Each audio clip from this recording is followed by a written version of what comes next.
আসসালামু আলাইকুম। হাঁড়ি গরুর মাংস। হাঁড়ি গরুর মাংস শুনতে যেমন লোভনীয়, খেতেও তেমন বেশি স্বাদ। এই যে দেখতেই পাচ্ছেন আমার এই কালো মাটির হাঁড়িটা, এটা আমি নিয়েছি আমাদেরই একটা প্রোগ্রাম থেকে। আমরা একটা নবান্ন উৎসব করেছিলাম, সেখানে একটা স্টল ছিল মাটির প্রোডাক্টের, তো সেখান থেকে আমি এই পাতিলটা কিনি। তো আমি আরও কিনতে চেয়েছিলাম কিন্তু পারিনি। তো দেখতেই পাচ্ছেন পাতিলটা আমি ভালো করে ধুয়ে এরপরে গরম করে তেল দিয়ে নিয়েছি। সরিষার তেলটাকে গরম করে নিয়েছি, কারণ আমার ভাইয়ের বউ দেখলাম যে ও সরিষার তেল কাঁচাটা পছন্দ করে না, যদিও আমি অনেক পছন্দ করি। তো পছন্দ করে না দেখে চিন্তা করলাম সবাই যেহেতু পছন্দেরটা খেয়াল রাখতে হবে, তো এই জন্য আমি সরিষার তেলটা আগে গরম করে গরম মশলাটাকে একটু তেলের মধ্যে ভাজা করে নিই, যেন তেলের গ্রানটা যেন চলে যায়, কাঁচা একটা স্মেল থাকে, ওই স্মেলটা যেন চলে যায়।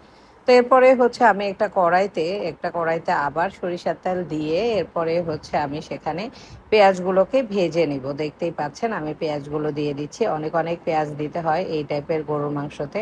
তো এর আগে আমি হাতে মাখা কাঁচা পেঁয়াজ দিয়েই করেছিলাম, তখনও কিন্তু অনেক মজা ছিল। এভাবেও আপনারা করতে পারেন। দেখতেই পাচ্ছেন আমি মাংস ভালো করে ধুয়ে পরিষ্কার করে নিয়েছি, এরপরে আদা রসুনের পেস্ট দিয়ে নিয়েছি, আর পাশাপাশি পেঁয়াজটাকে ভালো করে ভেজে নিচ্ছি। মোটামুটি একটা পেঁয়াজটা একটু ভাজা ভাজা হয়ে গেলে, মিডিয়াম টাইপের কুক হয়ে গেলে এরপরে আমি পেঁয়াজটাও দিয়ে দিব। তো আমি আদা রসুন পেস্ট দেওয়ার পরে বেশি করে মরিচের গুঁড়া দিচ্ছি।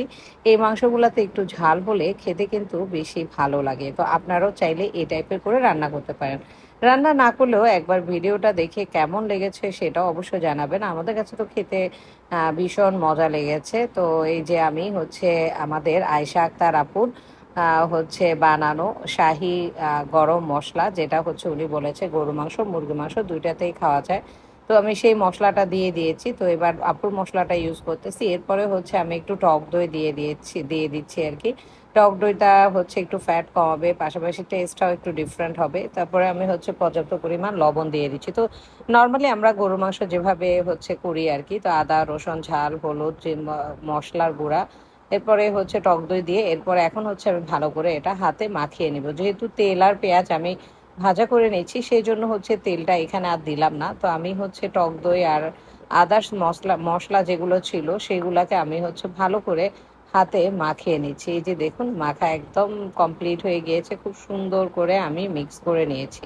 তো এরপরে আমি আমি মাংসগুলাকে আস্তে আস্তে হাঁড়িতে দিয়ে দিব। তারপরে আমি পেঁয়াজ পার্ট টু পার্ট করে পেঁয়াজ দিব। তারপরে আমি এটাকে মুখটা বন্ধ করে দিব। তো মাংসগুলো দেওয়ার পরে আমার মনে হলো কিরে পেঁয়াজ তো এখনো দিই নাই, তো তাড়াতাড়ি করে পেঁয়াজ দেওয়া স্টার্ট করলাম আর কি, পেঁয়াজ আর তেল। তো আমি পেঁয়াজ আর তেল দিয়ে দিচ্ছি। তো এই ফাঁকে আমি নীলাকে বললাম যে কিরে আমি তো পেঁয়াজ সবগুলো একসাথে দিব না, যেন সবগুলো সব জায়গায় প্রপারলি থাকে, এই জন্য আমি ভাজ ভাজ করে দিব। তো একবার মাংস দিয়ে এরপরে পেঁয়াজ দিয়েছি, আবার পেঁয়াজ ভাজাটা আবার দিয়ে দিব। তো এরপরে এই যে দেখতেই পাচ্ছেন মাংসটাকে খুব যত্ন সহকারে আমি হাঁড়ির মধ্যে রাখতেছি। তো এরপরে পেঁয়াজ দেয়া শেষ, পেঁয়াজটা গরম ছিল এই জন্য নাড়তে অসুবিধা।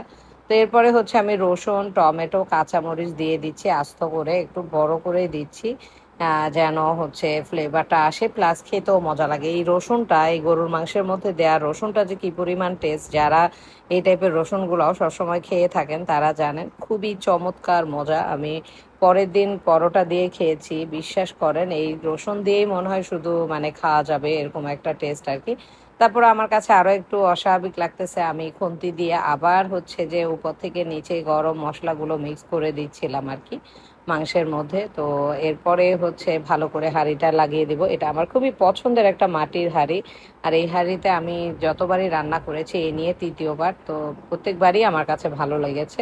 তো এরপরে আমরা ময়দাকে ভালো করে গুলে এটার মধ্যে একদম সিল মেরে দিব, যেন ভেতরের যেই এটা ভিতরের বাতাসটা যেন বাহিরে না চলে আসে, ওইভাবে আমরা করব। তো এরপরে মোটামুটি 1.5 ঘন্টা হয়ে গিয়েছে আমাদের মাংসটা। তো 1.5 ঘন্টা পরে আমরা পাতিলের মুখটা খুলবো। পাতিলের মুখটা খুললেই আপনারা আসল চমক বুঝবেন আর কি, যে মাংসটার আসলে কেমন হয়েছে। তো আমি যেহেতু হাত ধোয়া একটু পানি দিয়েছিলাম তো মাংসের মধ্যে, সেই জন্য পর্যাপ্ত পরিমাণে পানি ব্যালেন্স হয়ে গিয়েছে। তো এক্সট্রা করে পানি দেওয়া সিদ্ধ করার দরকার নেই, মাংসটা পুরোপুরি কুকও হয়ে গিয়েছে। তো এরপরে আমরা চিন্তা করলাম যে থাক আর কুক করা যাবে না, যেহেতু মাংসটা অলরেডি সিদ্ধ হয়ে গিয়েছে। তারপরে আমি একটু মিক্স করে দিচ্ছিলাম মিক্স করে দিয়ে আমি একটু আগুনটা দিয়ে এরপরে আবার ঢাকনা দিয়ে রেখে দিয়েছি। তো এরপরে আপনারা এই যে দেখবেন এখন মাংসটা মানে দেখেন পাতিলটা নামানোর প্রায় 10-15 মিনিট এরকম করে ফুটতে থাকে, একদম সিজলিং সিজলিং বিফ চিকেনের মতো। তো এখানে দেখেন একদম ফুটন্ত অবস্থায় আছে। আমি কিন্তু অলরেডি চুলা থেকে নামিয়ে নিয়েছি। পাতিল এগুলাতে রান্না করার সুবিধায় আসলে এগুলা কি সুন্দর লাগতেছিল যে 10 মিনিট 20 মিনিট পর্যন্ত এরকম ফুটতেছে, ব্যাপারটা অনেক ইন্টারেস্টিং ছিল। কেমন লেগেছে অবশ্যই